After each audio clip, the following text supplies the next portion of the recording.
What's up, guys? So I decided to do a little research on territory standings to see how the ranks work. I also wanted to see what the level cap or the max rank was for territory standing. And I wanted to know the best choices to pick as you level your territory standing. A lot of the choices are situational, so there isn't really a one-size-fits-all answer on choosing the best reward. But I'll try to do my best on describing which reward would be the best for each situation. Let's start off with the basics of territory standing. Territory standing is earned by doing quests, doing town board missions, completing corrupted breaches, killing enemies, crafting, etc. So your territory standing is pretty much your reputation in a specific zone. Once a certain amount of territory standing is gained, your territory rank increases in the zone that you're in. For example, if you're questing in Everfall, you'll gain Everfall territory standing, and once you get enough experience, you'll reach territory standing rank 2. Each time your territory rank is increased, you get 3 options to choose from that will give you benefits in that specific zone permanently.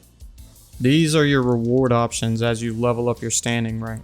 You can increase your territory standing experience, gathering speed, your faction tokens gained, your XP percentage gained, and you can increase your storage capacity by 25 for your storage shed. You can also decrease your trading taxes, your property taxes, your crafting fees. You can get additional housing items, and at level 10 you can get house ownership. As of right now, the territory standing rank has a level cap of 300. You can see this by looking through the achievements in game. That means you'll be able to pick 300 different bonuses from territory standing ranks. Knowing this completely changed the rewards I'm going to choose when New World launches in September. I was also looking on Reddit to see if I could find any more information on territory standings, and I found this Diminishing Returns chart made by somebody on Reddit with the name B-Style. I'll leave a link to the Reddit post in the description.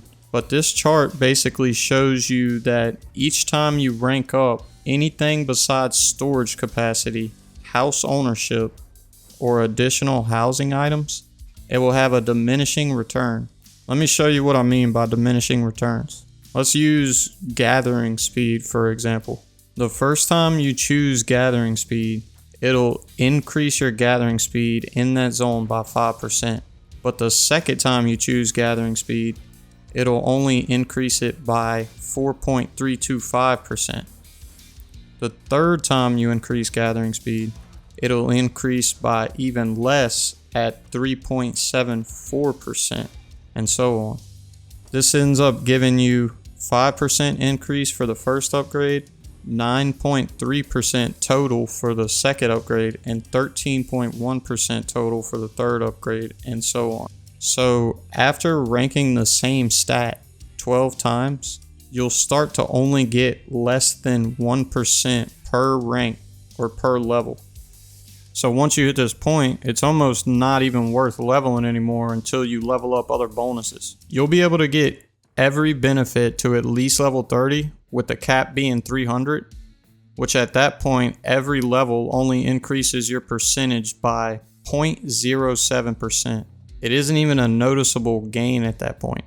Now, after learning that there's a 300 level cap on standing rank and knowing about diminishing returns on any reward that has a percentage increase or a percentage decrease, I'll give you my thoughts on each benefit and decide which benefits should be prioritized. Some of this is just my personal preference, but it'll at least give you an idea of my thought process. We'll start with the increase in territory standing experience. I think this benefit should be picked first if storage capacity isn't an option. My plan is to get this 12 times and then level something else, because like I said earlier, once you get the same buff 12 times, it starts to increase less than 1% per upgrade, which at that point it isn't even worth it compared to your other options. Increasing territory standing experience helps you rank up faster to unlock all the other benefits quicker. So that's why I would prioritize this one in the beginning over all the other rewards except storage capacity. Storage capacity should be your main focus, especially if you plan on using the town you're in for crafting. I'll be picking storage capacity for storage room every time I see it, but you don't have to if you'd rather something else. I'm just always low on storage space and can use as much as possible. I was running out of room early game, so I can only imagine how bad it'll be late game. I don't think gathering speed is too important, because once you level up a bit and get star metal tools or better, gathering speed isn't near as important as the rest. But if you want it, go for it. That's on you. Crafting fee and trading tax would probably be my next choices in the towns I plan on trading and crafting in. For this one, keep in mind that there's plenty of times you have to use another city's crafting stations because they're a higher tier than the town you use normally. So you'll probably want a reduction in crafting fee in other towns too. Property tax is very situational.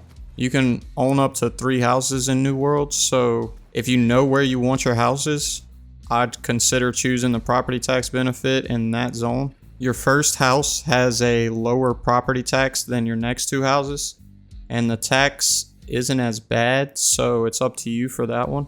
But for the second and third house, I would definitely consider choosing the property tax deduction.